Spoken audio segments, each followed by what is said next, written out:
Hello friends, welcome to the world of project management and for a overview session on project communication management process, that is manage communications. Motto of this training is to share my experience in preparing for the PMP certification, and I have prepared few slides.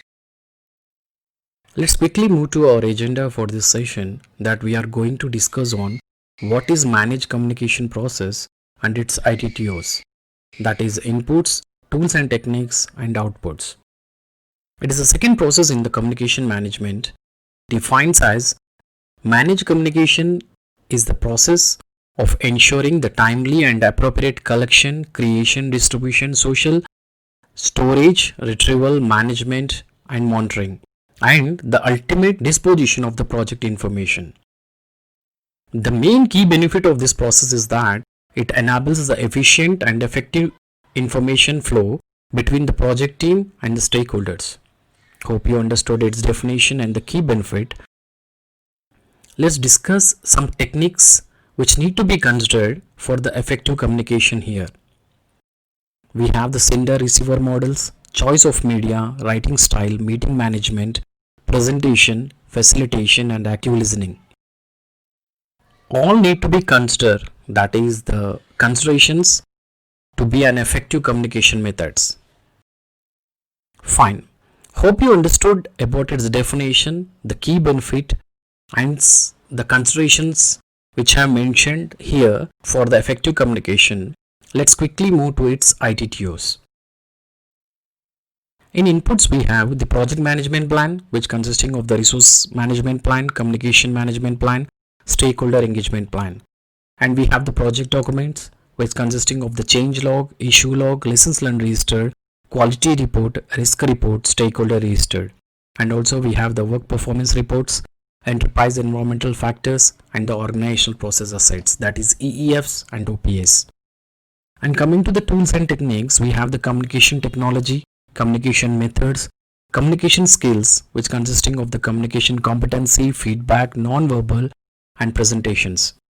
And coming to the next technique, we have the project management information system, that is PMIS, and we have the project reporting, we have the interpersonal and team skills, which consisting of the active listening, conflict management, cultural awareness, meeting management, networking and political awareness. And also we have the meeting technique. And coming to the output, we have the project communications, project management plan updates, that's consisting of the communication management plan, stakeholder engagement plan. And we have the other outputs like the project documents updates, which consisting of the issue log, lessons learned register, project schedule, risk register and stakeholder register. And also we have the organizational process assets updates too. Okay, fine. Let's discuss its inputs first in more detail. In inputs, first we have the project management plan, which consisting of the resource management plan, communication management plan, stakeholder engagement plan. Let me explain one by one here. Resource management plan. The resource management plan describes the communications that are needed for the management of the team or the physical resources. Coming to communication management plan. The communication management plan describes how the project communications will be planned, structured, monitored and controlled. Coming to stakeholder engagement plan. The stakeholder engagement plan describes how the stakeholders will be engaged through appropriate communication strategies. Hope you understood this first input. Let's move to the next input. We have the project documents, which consisting of the change log, issue log, lessons learned registered, quality report, risk report and stakeholder registered. Let me explain one by one in detail. First with change log. Mainly the change log is used to communicate the changes and approved, deferred and rejected changes request to the impacted stakeholders. Coming to issue log. It includes the information about the issues which need to be communicated to the impacted stakeholders. Coming to lessons learned registered. The lessons learned earlier in the project with regard to the managing the communications can be applied to the later phases in the project to improve the effectiveness and efficiency of the communications and the communication process. Coming to quality report. It includes the information in the quality report that includes the quality issues, project and product improvements, and the process improvements. Coming to the risk report. Here, the risk report presents information on sources of overall project risk together with summary information on identified individual project risk. Coming to the last one, stakeholder registered.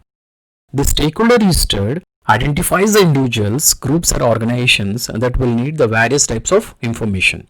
Hope you understood about this input. Let's move to the next input, work performance reports. These reports are circulated to the project stakeholders through this process as it's defined in the communication management plan. Examples of the work performance reports include the status reports and the progress reports. And also these reports can contain the earned value graphs and information, trend lines and forecast, reserve burn churn charts, defect histograms, contract performance information, and the risk summaries. And these reports can also be presented as the dashboards, heat reports, top light charts, or other representations which are useful for creating the awareness and generating the decisions and the actions. Hope you understood about these work performance reports. Let's move to the next input. We have enterprise environmental factors, that is EEFs, which includes the organizational culture, political climate and governance framework, personal administration policies, stakeholder risk thresholds, established communication channels, tools and systems, global, regional or local trends and practices or habits, and also geographic distribution of facilities and resources. Hope you understood about this input. Let's move to the next input, organizational process assets, that is OPA, which includes the corporate policies and procedures for the social media ethics and security, and it also includes the policies and procedures for issues, risk change and data management. It also includes organizational communication requirements, and also it includes the standardized guidelines for development, exchange, storage and retrieval of information, and finally it includes the historical information from previous projects, that is including the lessons learned repository. Hope you understood about all these inputs of the managed communications. Let's move to the tools and techniques. We'll first start with the first technique, that is communication technology. In the communication technology, we have to consider the factors that influence the technology. That includes whether the team is co-located, the confidentiality of any information that needs to be shared, or the resources available to the team members, or how the organizational culture influences the way in which the meetings and discussions are normally conducted. These factors has to be considered in the communication technology. Hope you understood about this technique.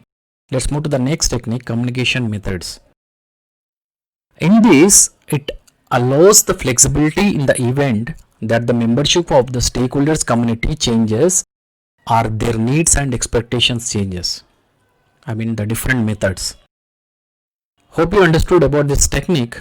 Let's move to the next technique, communication skills, which includes of the communication competency, feedback, non-verbal and presentations.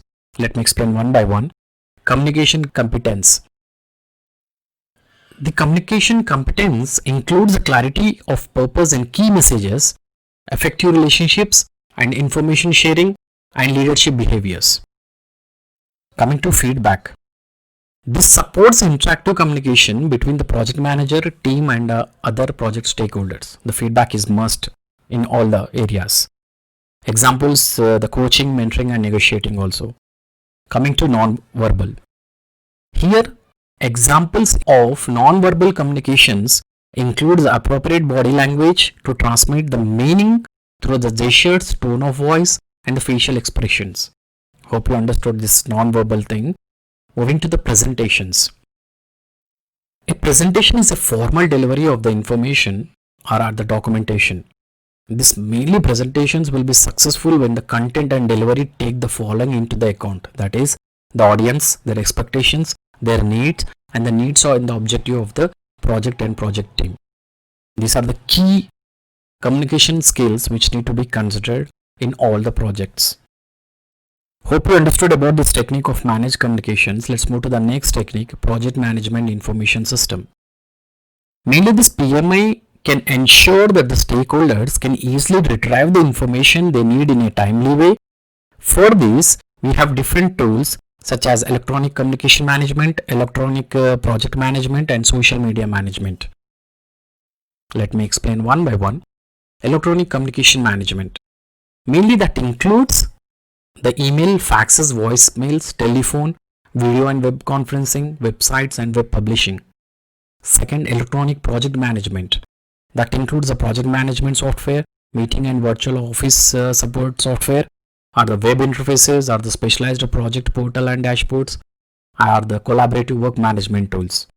And the last is social media management. Mainly it includes the websites and web publishings, blogs and applications which offer the opportunity to engage with the stakeholders from online communities. This is about the PMIS. Hope you understood about this technique of managed communication. Let's move to the next technique, project reporting. What is project reporting? Project reporting is the act of collecting and distributing the project information. And this project information is distributed to many groups of stakeholders and should be adapted to provide the information at an appropriate level, format, and detail of each type of stakeholder. In this we have different ways. That is, we can report for the past performance forecast, or risk, or issues, work completed, and are the different changes. Hope you understood about this technique of the managed communications. Let's move to the next technique, that is interpersonal and team skills, which includes active listening, conflict management, cultural awareness, meeting management, and networking and political awareness. This all interpersonal and team skills we have discussed in our last session. That is the way of the active listening, how the conflict management will be resolved, how the cultural awareness should be considered, how the meeting management should be maintained, how the networking should be done, and how the political awareness has the influence. So I'm just going through the next technique, that is meetings. As I explained, meetings support the actions defined in the communication strategy and the communication plan. Hope you understood about all these tools and techniques of the managed communications. Let's move to its outputs. First, with project communications. Mainly this project communication artifacts includes the performance reports, deliverable status, schedule progress, cost incurred, presentations, and other information required by the stakeholders. Hope you understood about this output of the managed communications. Let's move to the next output, project management plan updates. That is, any change to the project management plan goes through the organizational change control process, that is via change request. And these components of this project management plan that may be updated as a result of carrying out this process. That is, we have the communication management plan and the stakeholder engagement plan. Let me explain this. The communication management plan, it includes when the changes are made to the project communications approach as a result of this process. Communication management plan, mainly when the changes are made to the project communications approach as a result of this process, these changes are reflected in the project communication plan. Coming to the stakeholder engagement plan. The stakeholder communication requirements and agreed upon communication strategies are updated as the result of this process. Hope you understood about this output of the communication management. Let's move to the next output, the project document updates. Mainly it includes the issue log, lessons learned registered, project schedule, risk registered, and the stakeholder registered. Let me explain one by one. First with the issue log.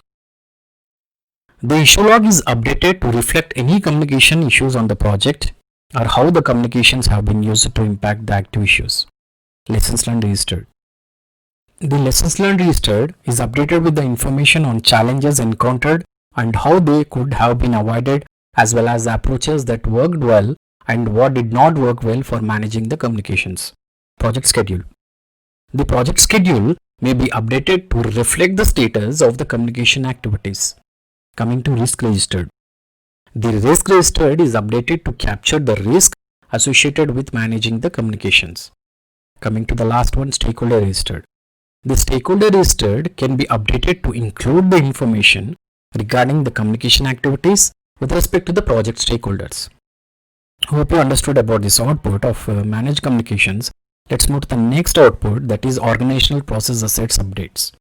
Mainly which it includes the project records such as the correspondence, memos, meeting minutes, and other documents used on the project, and also the planned and the ad hoc project reports and the presentations. Okay, hope you understood about all the outputs of the managed communications. So we have completed all the ITTOs, that is inputs, tools and techniques, and outputs discussion of the managed communication process. This completes our second process session on the project communication management knowledge area, and hope this complete session is easy and understandable. Fine. Let's discuss more detail on the next process in the communication management, that is monitor communications, in the next video. Kindly provide your feedback on the given email ID and subscribe my channel if you like this video. Bye for now. Your Anil Kumar Dharam.